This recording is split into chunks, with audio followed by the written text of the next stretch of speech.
Shouldn't this plug into something? Oh yeah, that joins up with the white cable. The white cable? Yep. In the late 80s, a new science fiction sitcom exploded onto our screens and somehow managed to be a mainstream success and a cult phenomenon at the same time. Or is it the yellow cable? Yes, it should have been the yellow one. We get something like 8.9 million viewers on BBC Two. Now, they can't all be anoraks, can they? I've had to accept there is an element of Red Dwarf fans, dwarfies or smegheads, who are very, very dedicated to the show, to levels that I had no idea were possible. It got more and more fanatical fans and more real high fandom. They have conventions all the time. It's huge. People are desperate to characterise Red Dwarf fans as black T-shirt wearing science fiction geeks. The other thing that people don't want to hear is that the audience is 50-50 split male-female. They don't want to hear that half the audience are women. Who'd have thought, Red Dwarf, oh, it's a sitcom in space. You go, oh, Christ, do me a favour. Just what is it about Red Dwarf that causes such fanatical devotion? Over 8 series and countless book and game spin-offs since its first appearance in 1988, the devotion has grown and interest in the long-promised movie of Red Dwarf is as strong as ever. To discover how all the combustible comedy elements came together, we need to travel backwards in time to the first connections that would lead to the creation of Red Dwarf. In the late 70s, 2 university dropouts named Rob Grant and Doug Naylor were scratching a living writing sketches on BBC Radio for the news headlines and radio sketch show Son of Cliché. That was where they first created the prototype character of a man alone in space with only his computer to talk to, Dave Hollins, Space Cadet. It was the beginning of a very big bang. It was always mine and Doug's plan to write a sitcom. That's sort of what we were here to do, and everything else was sort of leading up to that. The other prime mover in the Red Dwarf story is Paul Jackson, the producer who broke the TV comedy mould in 1982 with The Young Ones.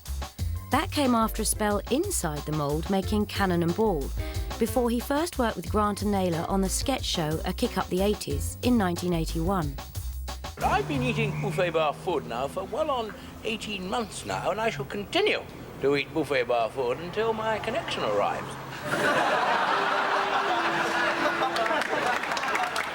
While writing their BBC radio show Son of Cliché, Grant and Naylor became part of Paul Jackson's Three of a Kind team, writing material for Tracy Ullman, Lenny Henry and David Copperfield, before working for Jackson and the Brummy comic Jasper Carrot on Carrot's Lib. Hello and welcome to Call My Bluff. That was a core writing team of only about 7 people. We used to work in the office, which was unusual. Writers normally wrote and sent their stuff in. And I asked them to join that team, and again, they were a very important part of the team. And it is unilateral.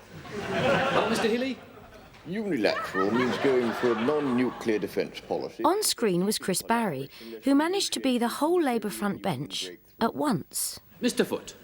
Unilateral means we, yes. But Grant and Naylor were shooting for the stars. They asked Paul Jackson for advice. We said we want to write a science fiction sitcom. And he said, well, can I give you just one word of advice? Executives in television hate science fiction.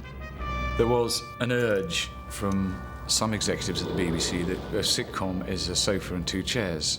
It's not a whacking great spaceship and, miles and miles of empty corridors and The Last Man on Earth, mutant cats, hologramic men and deranged robots. It'd been rejected 3 times. We didn't rewrite the script. We just kept sending it back, and Paul kept insisting that they read it again because they hadn't got it, and he really had a great belief in it.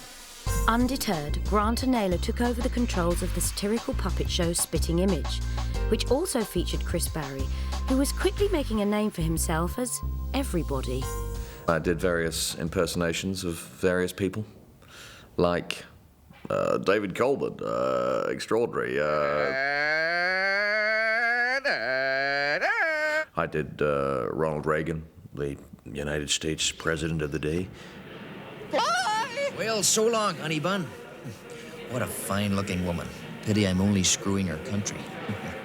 By now, Chris Barry had starred in many Paul Jackson productions, including Carrot's Lib, The Entertainers, and in 1985, Saturday Live, where he shared the set with his future co-star. My name's Craig Charles. I'm here to do a special request on behalf of the Islington posse. Junkie McClark had started it all off, and there was a lot of punk poets about sort of thing. No sirens screamed blue murder. No people screamed and ran. There was just the smell of burning rubber, then the police jumped out the van. They asked me to go on Wogan, and I couldn't believe they asked me to do Wogan, because that Friday night, I'd done this poem about, it's funny how niggers don't show bruises, but if you kick me enough, I bleed. It was all this really angry stuff, you know? And they said, do you want to come and do Wogan? And I went, you sure? At last it's spring, the birds will sing from tree and hedge and thicket, and soon our lawns will be adorned with people playing cricket. In 1985, Paul Jackson went to BBC Manchester, Grant and Naylor's hometown, to produce Ben Elton's Happy Families. Look out! And guess who got a scene with Jennifer Saunders? Such a disgrace. The fellow should be sacked. The fellow is dead. Oh, gross. There was a project sitting in the budget for Manchester for the next year called Paul Jackson Ben Elton Project, which they'd always hoped would be Happy Families 2, but Ben had never intended to write a second Happy Families, and we knew that. We just wanted to keep the money safe. So we had this project sitting there. They were looking for something very weird because they didn't want to fail in a traditional way, because there was a huge rivalry between BBC Manchester and BBC London. And so if they were going to fail, they wanted the protection of, we were doing something weird and original, and that was going to be their excuse. They sent me the first script of Red Dwarf, and I read it, and I loved it because, of course, it's not a space comedy. It's The Odd Couple is what it is. Or Porridge, or it's two guys locked in a situation they can't get out of who hate each other. Red Dwarf had docked in BBC Manchester. At last, the space juggernaut was ready for liftoff. We sort of sneaked in through the back door. We first wrote the pilot in 1983, and it didn't actually get on the air until 1988. So despite BBC executives' mistrust of science fiction, in 1988, Happy Families 2 morphed into Red Dwarf, and Grant and Naylor now had the force of Paul Jackson with them. So who would play the intergalactic odd couple? Stellar casting seemed possible with Alfred Molina and Alan Rickman interested in the parts of Lister and Rimmer. On the way of the world this week, Craig Charles. But that casting didn't quite come off, and the answer was unexpectedly found on Wogan. I asked Craig to read the script because there had been a suggestion that the cat might have racial overtones and there might be some disparagement involved in the casting of the cat. And I thought, well, who better to read it than Craig, who was a fairly politically attuned guy. He sent me the script saying, is the cat, like, tell me if you think the part of the cat's racist. I went, no, the part of the cat's really cool. Who's playing Lister? I'd only seen him as a poet, which I'd loved his act, and I'd used him several times. He said, I can do it, I want to audition for it. So I said, come and audition for it. We were looking for, you know, a low-life slob. That was the idea, that the last human survivor was the lowest, slobbiest human that there was. Rob and Doug didn't want me to have the part. It was Paul Jackson that kind of really pushed it. Rob and Doug are Mancunians. Mancunians hate Scousers. They did not want their baby, Dave Lister, the last remaining human in the universe, to be a Scouser. They just didn't want it, you know. So Craig Charles became a Liverpudlian Lister. But who would play his other half, the Jack Lemmon to his Walter Matthau? How nice to see you again. Chris Barry was keen to show there was more to him than 1,000 voices. He asked us to do an audition, which we felt a bit embarrassed about because we knew him so well. But we did have him along, and he did an audition, and he was sensational. He gave a great audition, and we thought, oh, I didn't know he had that in him. Lister, shut up! I'm only human. Well, don't. With Chris Barry installed as the anally retentive Rimmer, the Red Dwarf double act was complete. Lister, don't hum and don't make any stupid sounds with your cheeks. The Rimmer-Lister relationship was probably similar to the one that I might have had with my brother at school, always on the threshold of a blazing row about something rather minor. This is a 14B, Lister. This is a 14F. Are you blind? In the early days, the hostility between Rimmer and Lister wasn't confined to outer space. It carried over into life on Earth, too. We hated him. Hated him for years. We just didn't get on. We did not get on. The tension between the actors eased over time, but at first it made the relationship between Dave Lister and his marginal superior Arnold Rimmer all the more believable. The two men spend their lives in space at the bottom of the food chain, servicing snack machines aboard the mining ship Red Dwarf. Lister is put in a state of suspended animation as a punishment for smuggling his pet cat on board. During this time, there is a radiation leak, and the entire crew of Red Dwarf is wiped out. 3 million years later, Lister emerges from stasis as the last human alive, with only the ship's computer Holly to talk to. So who would be the voice of Holly? Good morning, Dave. It is now safe for you to emerge from stasis. Please proceed to the drive room for debriefing. Landing the part of Holly was Norman Lovett, who had made occasional TV appearances in shows like The Young Ones, Saturday Live, and Ben Elton's Happy Families, but had a regular part on Don't Miss Wax. Holly the computer was originally intended as a voice-only part, but Norman Lovett had other ideas. And why is it so dirty around here, Hall? What is this stuff? That is catering officer Olaf Peterson. In my mind, from the word go, I thought, I want to be seen, I want it to be visual. Purely from an ego point of view, I think. So everyone's dead, I'm on my own, it's just me. Well, technically speaking, yeah. What do you mean, technically speaking? Hello, Lister. Long time no see. Rimmer, you're a hologram? Yes, that's because I'm dead. Rimmer has turned to dust like all the others, but Holly has resurrected him as a hologram to keep Lister sane, and thoroughly annoyed. Listen to me. Just shut up.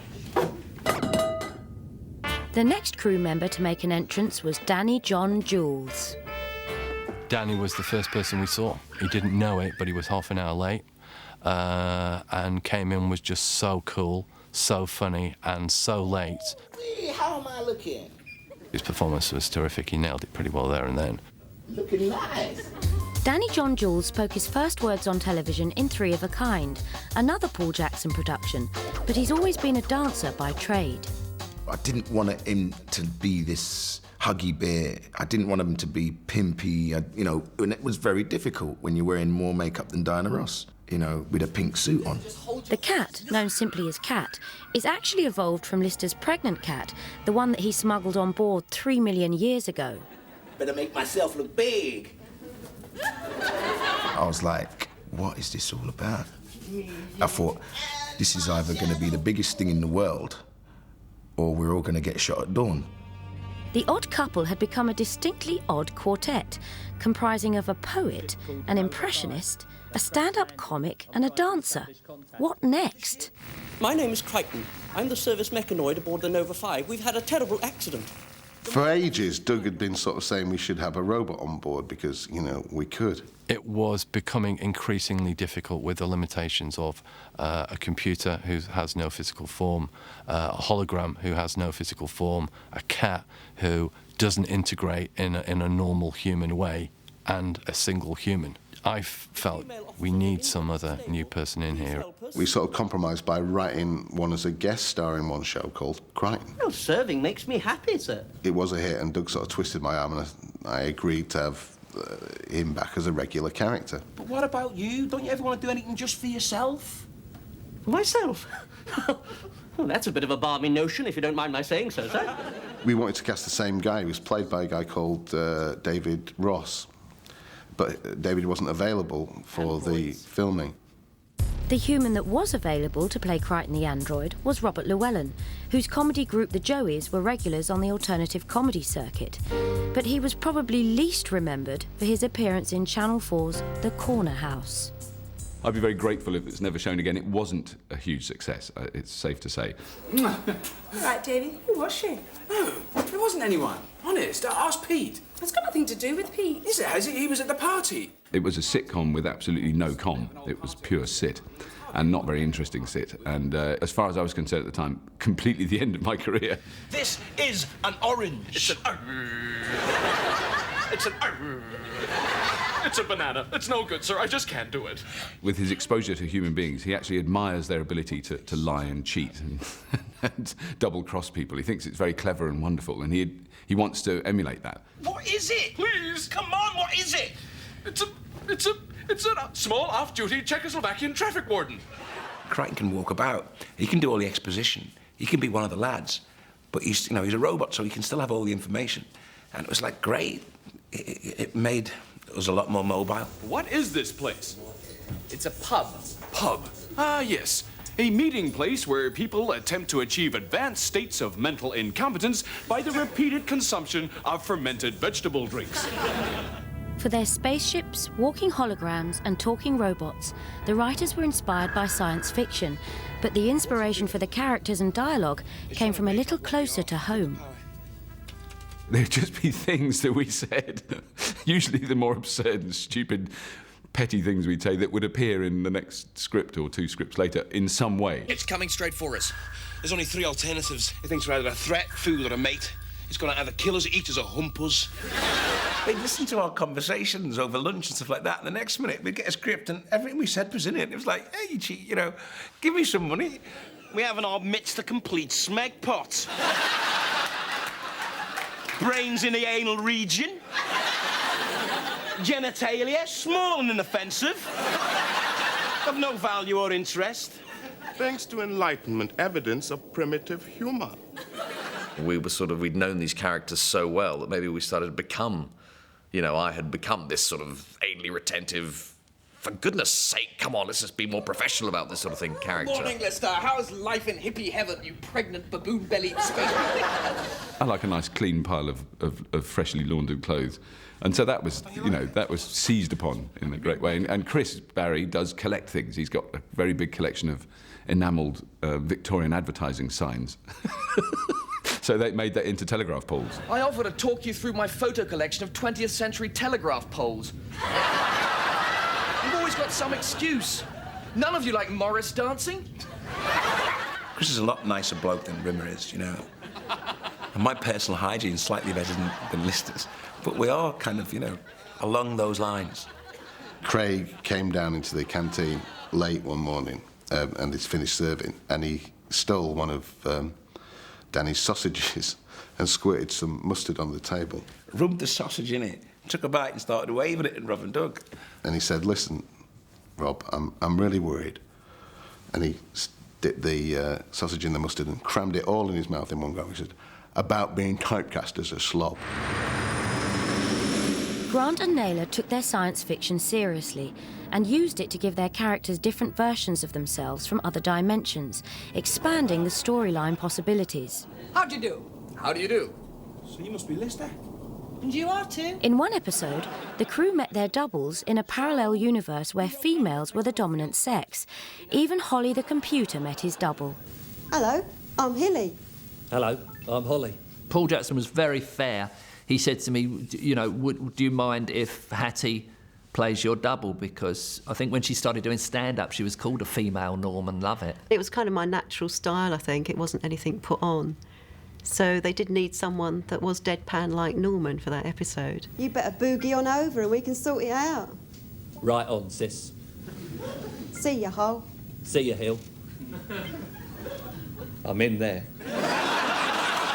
As far as I was concerned, that was the only episode I was ever going to be in, and I was completely thrilled and going, oh, I'm in a Red Dwarf and things. And then between series 2 and 3, Norman left. Norman moved up to Edinburgh. I wasn't too keen on coming down for rehearsals. He decided he wasn't going to do the series.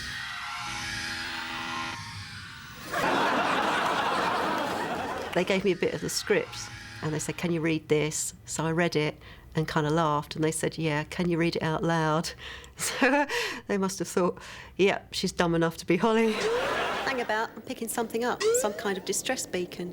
I've got to put my hand on my heart and say, no, I wasn't happy, because they promised they'd replace the part with, someone different. That's what they promised, and they didn't do that. Ah, so hereafter, Hattie, who was Hilly, becomes Holly. Meanwhile, Norman gets his own series, I Love It, where he plays an inventor with a talking pet. Hello, I'm Norman. I live here. It was about me living with a dog, and I was an inventor. I'll show you what it is. Bit surreal and stuff, but overall it was pretty different. I think I've really hit the jackpot this time. By now, Red Dwarf really had hit the jackpot, and that called for a celebration. It was the most watched show on the channel, and by like millions, you know. We'd get like 8 million viewers, something like that, and the next most watched show would have 4 million viewers, something like that. It was that big. We started hearing that it'd been shown in PBS channels in the States, and they started issuing some T-shirts, and they were selling by the thousands. And we suddenly thought, blimey, O'Reilly, it's a hit. A sure sign of the show's success was that the Americans wanted their own Red Dwarf, with a few changes, of course. I'm the only one alive on the whole ship. All 5,000 people wiped out? Yeah. This is terrific. I'm in charge. The lead actor who's playing Lister looked like he should have been on Baywatch. I was in a convention in America. They said, "What did you think of the American pilot?" I said, "You're Americans. What did you think of it?" And they all said it was crap. And then, strangely, at the height of its success, Red Dwarf's writers Rob Grant and Doug Naylor decided to boldly go their separate ways. Could that mean game over for Red Dwarf? We were doing the TV show, we were doing the American version, and in between we were sort of looking over games and all kinds of things, and I just felt like I'd had enough of that. I wanted to do something else. I think it was very sad that two people who were so close and such good friends, just at the moment of their greatest success, suddenly, for some reason that I don't know anybody who knows the reason, couldn't talk to each other.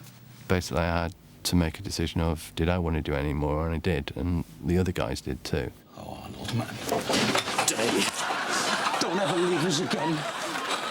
I won't. Did you promise? Oh, Listy. Rimsey.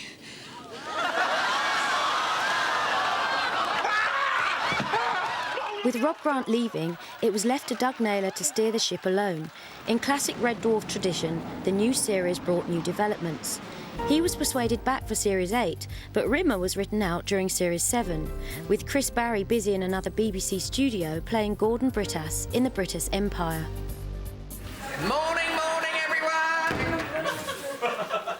I thought, yeah, I'll give that a whirl. But when I first read the script, I thought, well, where are the jokes, you know? Something is sending out a signal that I'm not in charge, that I may well be making a bit of a fool of myself. Any guesses? Mr. Brittas. Exactly. Tie and hanky, not coordinated. Hattie, the new Holly, who was the former Hilly, was replaced after 2 series by Norman, the Holly who Hattie had replaced in the first place. But the glamour didn't disappear with Hattie. Chloe Annette came aboard to play Lister's ex-girlfriend, and from Series 7, it wasn't just Christine Kochanski's outfits that were shiny. The set and special effects were glossier too. You hear that? Cat says the trimmers are like wrestling in treacle. No, I said they were down. Then I asked if you like wrestling in... It can wait. With one eye on the film, I'd been told that we needed, if we were ever going to raise the money, we would need an actress, a woman, glamorous type, in the mix. And so that's where the reintroduction of Kochanski came from. Hi, where's the captain's office? It's over there where it says captain's office, where it's always... In the show's early series, Christine Kochanski had been played by Claire Grogan. But when Doug Naylor brought Kochanski back, Chloe Annette had to get to grips with a totally alien environment. She was from a nice middle-class background, being plunged into this abyss of hideousness. A little present, ma'am. And desperately trying to find some sanity, order in this chaos. I mean, I've tried. I really have tried to fit in. I even tried learning what offside was. She's the real princess, you know. Spoiled princess, you know. And they had been working together for so many years. They could all do anecdotes and joke around and suddenly action, and they'd slip into it. And meanwhile, I'm still going, ha, ha, from the joke they just told. And it cut. Do you think I like flying around space in this big skip with thrusters? Do you think I even enjoy breathing in on this ship? And to cap it all, I am faced with some neurotic droid who's completely obsessed with my pants drawer. You mean I'm not alone? Oh.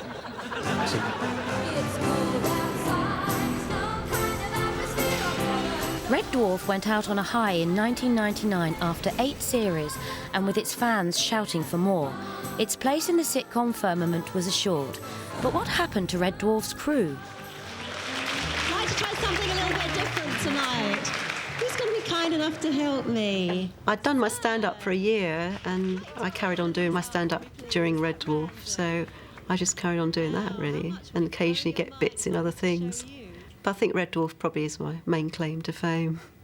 There's a mad, bad king, and he's called King John, and he sits on a big, bad throne. The year after I did Red Dwarf, I got made Marion. And he won't leave the people alone. The director told me that, we was in the office and we was thinking of who can we get into audition for Barrington. I've got cheese and onion, salt and vinegar, prawn cocktail, and this little fellow's new on the market. Somebody said, what about the guy from Red Dwarf? The rest is history.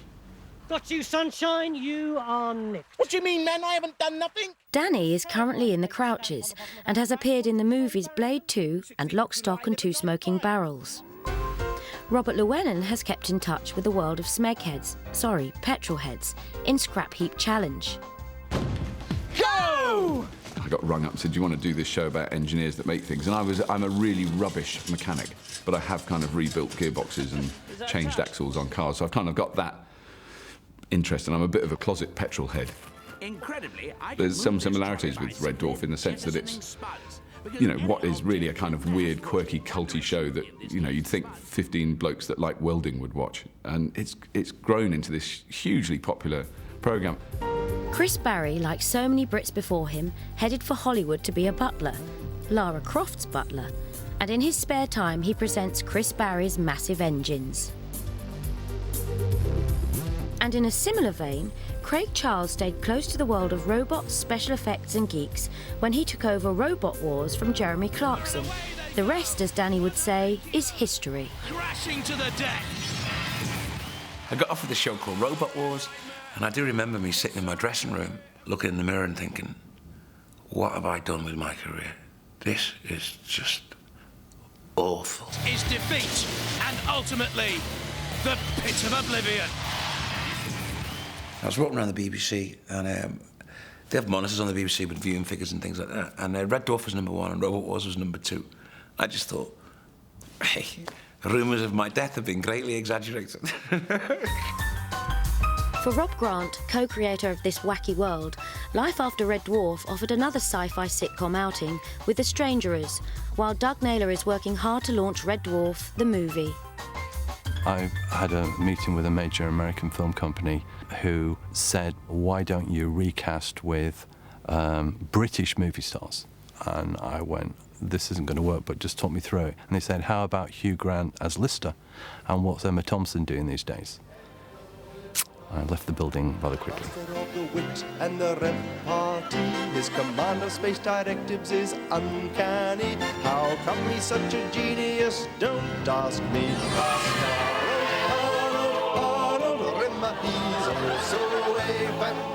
We must have hit the mark somewhere if we've got people coming up to you with their own homemade H on their head, quoting chunks of a programme that was first aired 12 years ago.